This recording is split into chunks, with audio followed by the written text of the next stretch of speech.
that has been in the spotlight for the last few trading sessions has been autos ever since these 25% import tariffs from Donald Trump kicked in. And we're here to decode the impact of this move on the sector. We are now being joined by CS Vigneshwar, who is the president of the Federation of Automobile Dealer Association. Mr. Vigneshwar, good afternoon.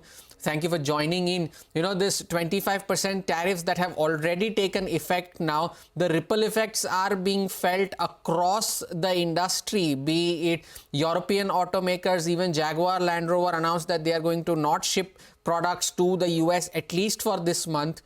What is your assessment on ground, Mr. Vigneshwar? What are you hearing from a lot of your dealers? Hormaz, thank you so much for having us at your show. It's very important to know that tariffs will not help anyone. And on the other hand, the kind of tariffs which have been imposed on other countries around us are probably worse than us. Our exposure in terms of vehicle exports to OEM is quite limited, thank heavens, on this account. But some of our component suppliers will be affected because they have a decent export to the States. But from the point of view that what I'm seeing in the market right now, the stock markets are not doing great at all today. Our industry is typically an industry which will do well when everyone else around us does well. A professional, a trader, a businessman, a doctor would come and buy vehicles from us.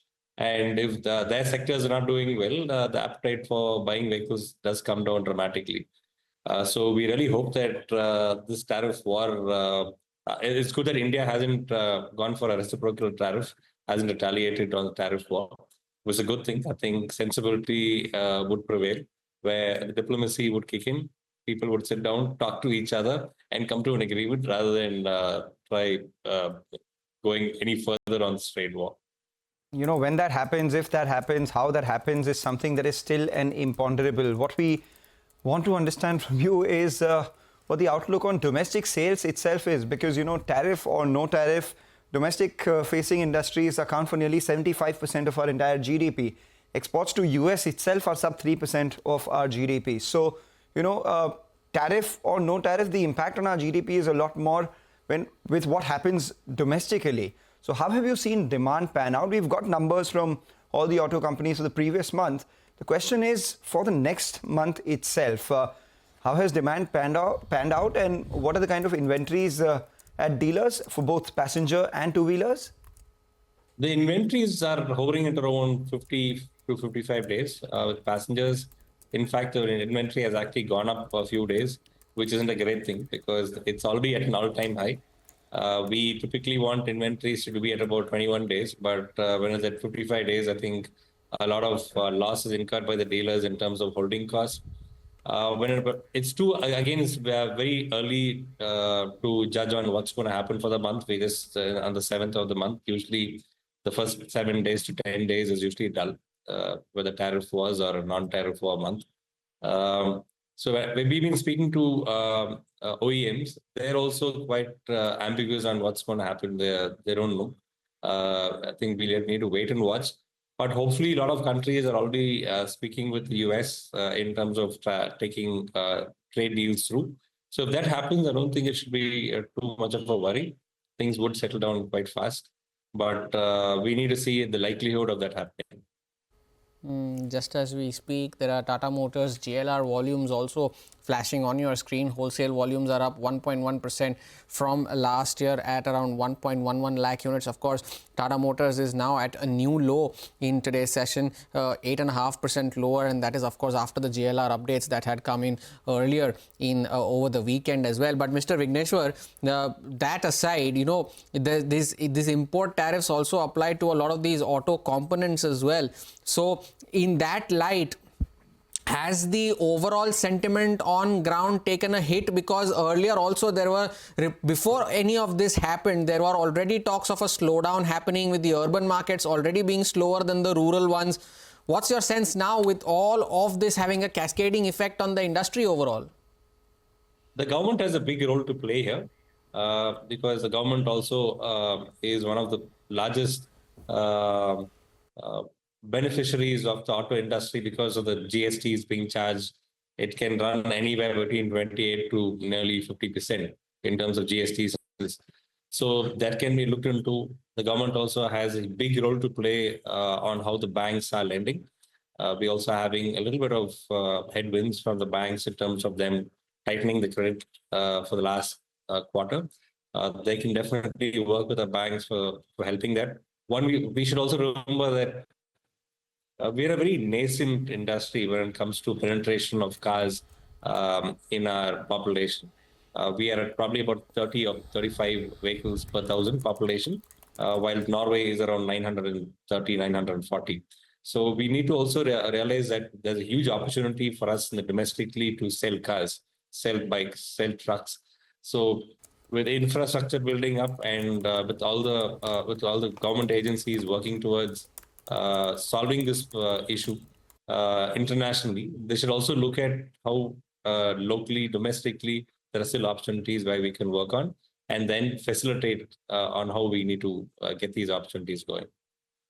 All right, we take that point. Meanwhile, just as we speak, we had some updates coming in on Tata Motors in the bottom of your screen. They were giving us some quarterly sales data that has come by. But beyond the sales data, it's the commentary around JLR achieving its net debt status, which has really, which is more important. So they've said that Jaguar Land Rover has achieved its net debt zero target, ending the financial year with net cash positive status, which is a key reimagining strategy target that they had. So that's a positive. That was the year that went by. Now the year that comes ahead brings with it the sort of uncertainty which is reflecting on its stock price. So would you have a sense on how EVs are doing domestically? Has the penetration come down a little bit for four-wheelers, and what about two-wheelers? How do you look at it? There's hardly been a big jump in the EVs. For example, if I can just ruffle through my data, EVs has been at around 7% in 7.1% in the FY 2024. And this year, the overall EVs has gone to about 7.8%. In the two-wheelers, it has gone from about 5.4% to 6.1%. And in the passenger vehicle segment, it has gone from 2.3 to 2.6%. So these are not large numbers. As we always say that, yes, we need to become energy independent and we need to move away from diesel and petrol. But EVs is one of those tools. We also have hybrids. We also have CNG vehicles. So India as a nation need to use all these tools to move away from petrol and diesel. EVs would slowly go up this year is what we are predicting, because more vehicles are there, more choices are there, more companies are participating in the EV game. It'll definitely go up, but we don't see it going up, in big proportions. Probably as it is 7.8%, probably it can go to about 10% and then slowly inch upwards in the overall scheme of things. The biggest change, of course, is three-wheelers, where 57% of vehicles sold right now are EVs. So that will perhaps go 100% EV in a few years' time, followed by two-wheelers and then passenger vehicles slowly. All right, Mr. Vigneshwar, thank you so much for sparing time and joining us today with your views on the impact of Donald Trump's tariffs on the auto industry and, of course, on the situation on ground currently as well. By the way, just as we move forward, the Nifty is now down 1,000 points. 1,013 down on the index. Sharp fall over the last few minutes that we have seen. 21,890 is where the index currently stands at. Now near back towards the lowest point of the day from where we started off. So 4.5% lower on the index. We take a short break, but just before we do that, a small programming note for our viewers. CNBC-TV18 and HSBC India back with season 2 of the SME Champion Awards. This prestigious platform celebrates SMEs that are pushing boundaries, making an impact, and are shaping the future. Nominations are now open. You can scan the QR code and submit your entries for SME Champion Awards Season 2.